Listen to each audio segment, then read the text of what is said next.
Le bureau des anciens. Et comme disait un frère, je pense que c'est toi qui disais ça, je me sens en sécurité au milieu de mes frères. Et je remercie tous les frères d'avoir répondu à cet appel, à cette rencontre, qui est une première pour notre région, qui ne sera certainement pas la dernière, puisqu'on doit continuer dans ce que Dieu bénit. C'est une force, c'est l'encouragement, et c'est aussi une sécurité pour nos églises et pour notre région. Amen. Et l'unité, il a été question d'unité. Avant de laisser la place à mes frères, aussi à des anciens qui pourront dire quelques mots, laissez-moi une quinzaine de minutes. On parle de la véritable unité. Et comme disaient les frères, il y a une différence entre se réunir et s'unir. Ce sont deux choses différentes. Moi, je me réunis avec beaucoup de personnes, mais je ne suis pas uni avec certains. Un jour, un homme a dit ces paroles: maudite soit l'unité, qui n'a pas pour fondement la parole de Dieu. Amen. Amen. C'est ce qui m'unit. Si ce livre ne serait pas écrit, on pourrait se réunir, mais pas s'unir. Ce qui nous permet d'être unis, c'est ce livre. Amen. C'est parce qu'on est d'accord avec ce qui est écrit. Amen. Et nous voulons vivre, les frères, non pas seulement se réunir, mais vivre la véritable unité. Il est tellement bon quand on s'unit ensemble, avec peut-être des opinions différentes, des villes différentes, des coutumes peut-être différentes, avec des endroits différents, avec des familles différentes, avec des églises différentes, mais la base, l'origine, elle est là. Amen. La parole faite chair. Et il y a un texte qui est formidable, qui est écrit dans le livre de Job, au chapitre 41, et à partir du verset 6. Regardez si c'est beau ça.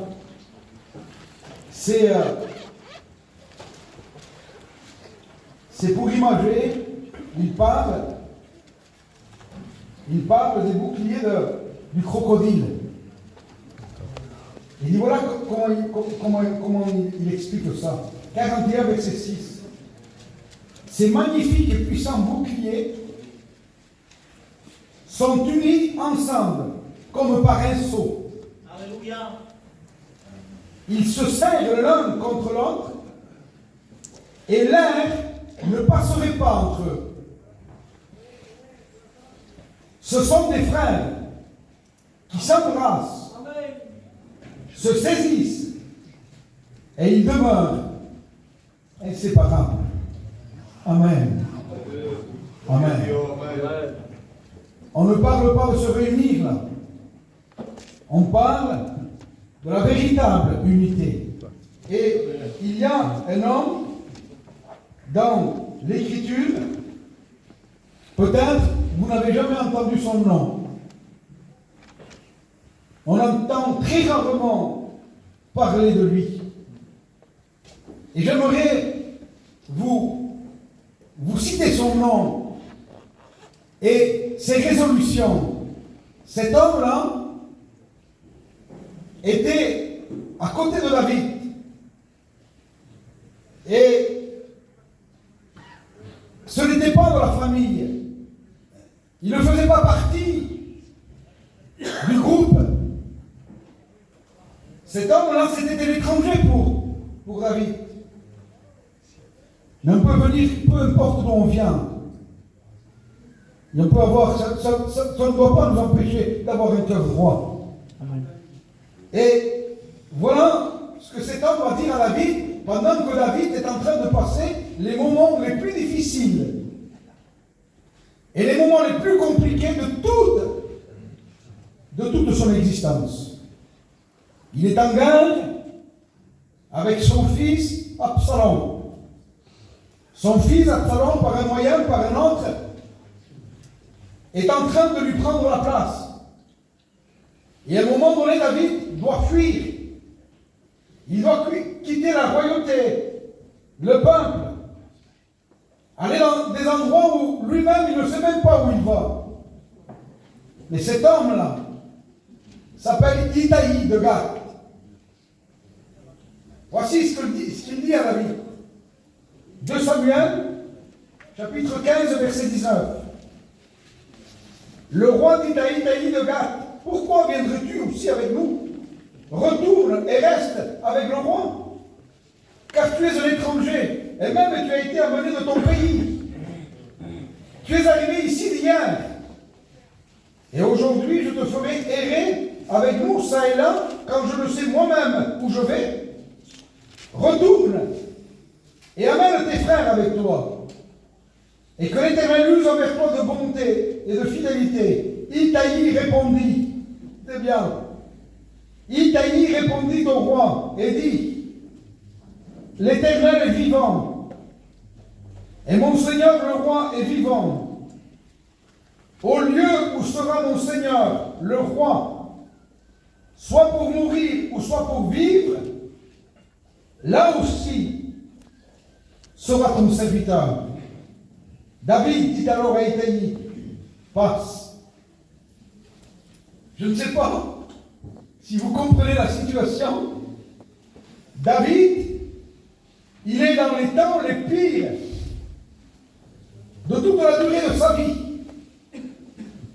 Itaï a servi David pendant qu'il était roi, pendant que David gouvernait, pendant qu'il était sur le trône. Il le servait fidèlement. Mais à un moment donné, David descend du trône. Il n'a plus aucun intérêt. Il n'a rien à donner. Au contraire, il est dans l'épreuve. Il est dans le rejet. Il est haï de tous. Beaucoup l'ont trahi. Il se trouve avec quelques hommes. C'est tout. Et la situation se présente. Vous avez des gens qui vous aiment, non pas pour ce que vous êtes. Ils vous aiment peut-être par rapport à votre place, par rapport à votre situation, par rapport à leur propre intérêt vis-à-vis de ce que vous pouvez leur donner. Mais est-ce qu'on les aime par rapport à ce qu'ils sont? Et la véritable unité ne bâtit pas sur un intérêt, il bâtit sur ce qui est pur, sur la confiance, sur la vérité. Je n'aime pas mon frère, moi, parce qu'il a quelque chose à me donner. Je l'aime parce que c'est mon frère. Parce que je veux être pur comme il est pur avec moi. Et c'est là où je peux bâtir. Et vous avez trop de gens aujourd'hui. La Bible dira, tout le monde cherche à être l'ami du roi. Tout le monde veut être l'ami du roi. Et lui, Itaï de Gath, ne regardez pas l'intérêt, ne regardez pas son propre intérêt. Ça vous rappelle rien de ça? Là où tu mouriras, je meurs. Ruth, la Moabite est l'étrangère. Ce n'est pas partie d'Israël. Elle pleure avec sa belle-sœur. Le moment de la séparation avec Naomi vient. Elle dit, ne me presse pas de te quitter. Et Naomi dit, retournez, il dit, j'ai plus rien. J'ai rien, il dit, j'ai plus rien à vous donner. J'ai plus de fils, il n'y a rien. Écoute-moi bien, il dit. Ton Dieu sera mon Dieu. Ton pays sera mon pays. Où tu mouriras, je mourirai. Amen. Et c'est ça. Et j'aimerais attirer votre attention sur la fidélité de ses frères. La fidélité des ministères. La fidélité de notre région. La fidélité de nos serviteurs de Dieu, frère. Parce que s'il n'y a pas de fidélité, il n'y a pas de confiance. C'est vrai, amen. Certains diront, mais tu comprends, ne me fais pas confiance. Comment tu vis? Est-ce que tu es fidèle? Est-ce qu'au moment où on avait besoin de toi, tu as été là? Est-ce qu'au moment où il fallait s'afficher, tu étais là? Est-ce qu'au moment où il fallait prendre des risques, tu étais là? Vous avez des gens que, vous prêchez, on est là. Pour l'intérêt, on est là. Pour un repas, on est là. Oui, mais maintenant, il faut prendre des risques. Il faut s'afficher. Oui, mais tu comprends, si je m'affiche, j'ai toute la famille qui va être contre moi. C'est les risques d'un serviteur de Dieu. Tu ne veux pas affronter, ne sers pas Dieu. Amen. Rends la carte. C'est bon. Mais les serviteurs de Dieu sont allés à la mort pour la vérité, la droiture et la justice. Amen. À la mort, ils sont allés. Dis non, mais t'as la puissance. Je ne dis pas. Tu vas mourir tant pis. Amen. Que Dieu nous aide. Amen. Que Dieu nous aide à faire partie de ces hommes Amen. fidèles. Fidèles. Comme Italie de Gath, nous avons besoin de frères fidèles, des hommes comme Néhémie, comme des hommes de confiance, comme Mardoché, comme Josué, comme Élisée, comme Jonathan. Quand je lis Jonathan, ça me bouleverse. Il était fils du roi Saül. Mais vous imaginez, fils du roi Saül. Il a été élevé dans toute la sagesse d'un fils de roi. C'est-à-dire que lui, déjà, dans son jeune âge, comme ça, 8 ans, 9 ans, 10 ans, 6 ans, il avait déjà des gens qui lui apprenaient l'intelligence, la sagesse, le savoir, comment diriger, comment conduire. Il apprenait à se battre, il lui apprenait les arts martiaux. Il savait tout, Jonathan.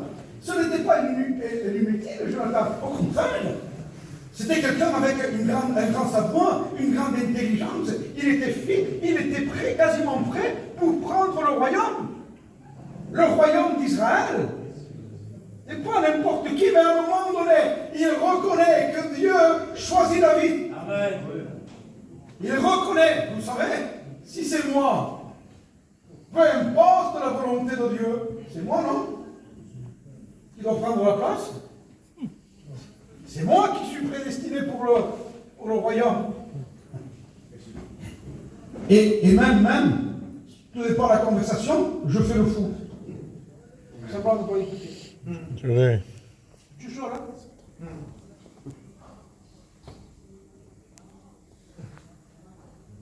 Et quand Saül veut tuer David,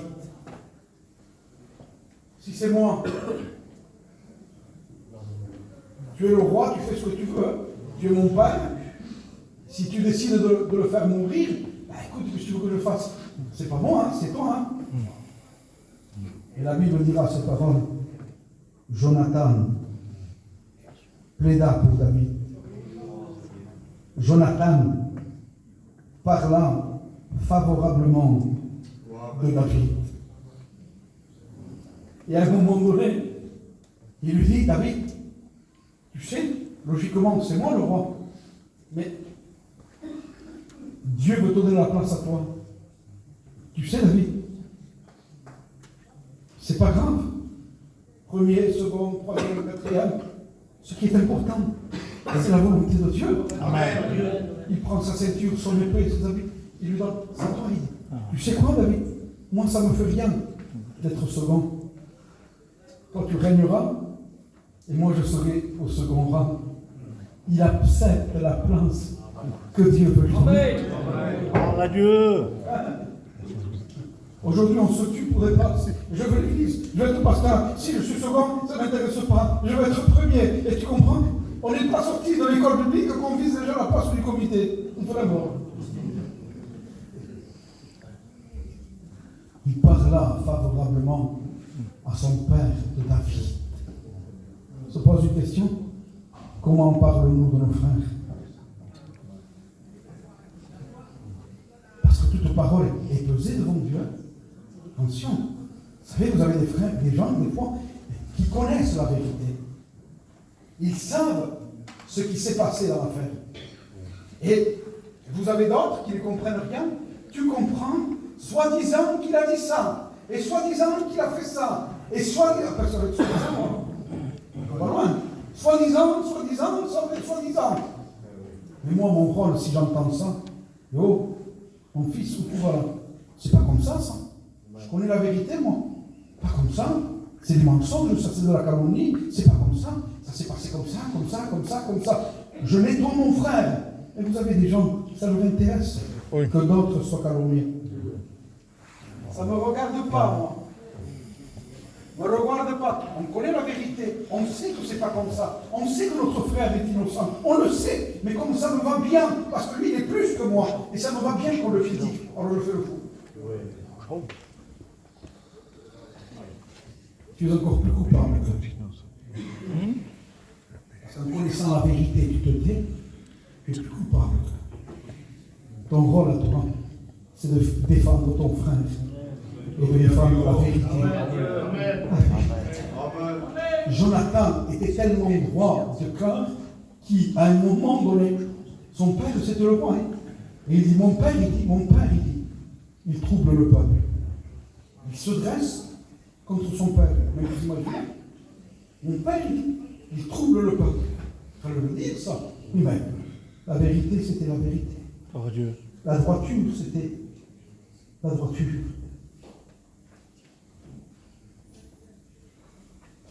J'aimerais finir.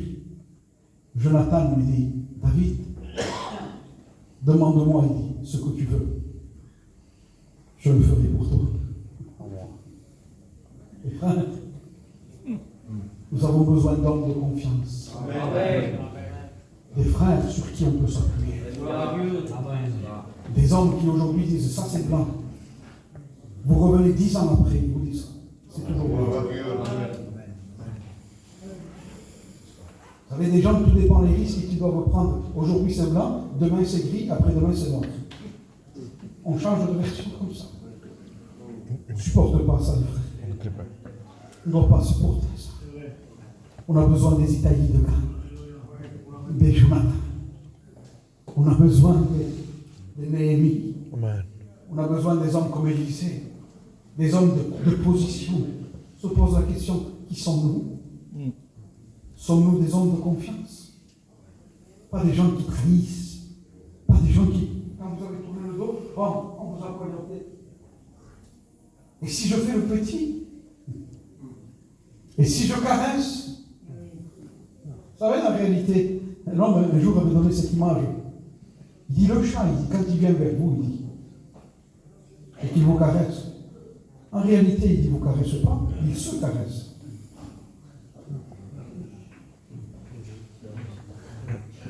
Et si demain je n'ai plus d'intérêt, si demain je n'ai plus de place à l'école publique, si demain je ne suis plus responsable, est-ce qu'on va mener autant? Pour qui on t'aime, toi, Gabou? Parce que tu es le secrétaire? Parce que tu es l'ancien? Ou pour ce que tu es? Amen. Que Dieu nous aide, les frères. Amen. À aimer les frères. Qu'ils soient là, qu'ils soient en bas, qu'ils aient des capacités, qu'ils soient intelligents, qu'ils aient des problèmes, qu'ils soient malades, qu'il n'y ait rien à nous apporter. On doit aimer nos frères. Amen. On doit respecter la vérité, la justice et la droiture, frère. Amen. Amen. Et puis tu comprends que c'est mon fils. Mais c'est pas grave que ce soit ton fils. Quand c'est mon fils, j'ai le droit de traiter le cas comme si ça serait. Je n'ai pas le droit de faire ça. Mon droit en moi, c'est de traiter le cas exactement comme si c'est mon fils, comme avec un étranger. Exactement. Pourquoi? Parce que la parole me l'impose. Amen. Ce livre me l'impose. Amen. Si demain vous me voyez traiter le cas de mon fils, et que le surlendemain j'ai un autre cas qui vient de l'étranger, que je le traite différemment par rapport à l'un est mon fils et que l'autre c'est un étranger, vous allez me dire, Tony, c'est un injuste. Ne me faites plus confiance. Jetez-moi. Et vous aurez raison. Je n'ai pas le droit d'être injuste. Je me dois, et vous devez, on se doit ensemble d'être des hommes frères, des hommes de la parole, des hommes de vérité. Que Dieu nous aide, les frères. Dieu nous aide. Je vais laisser la place à mes frères. Il y a Gabou, il y a Petra,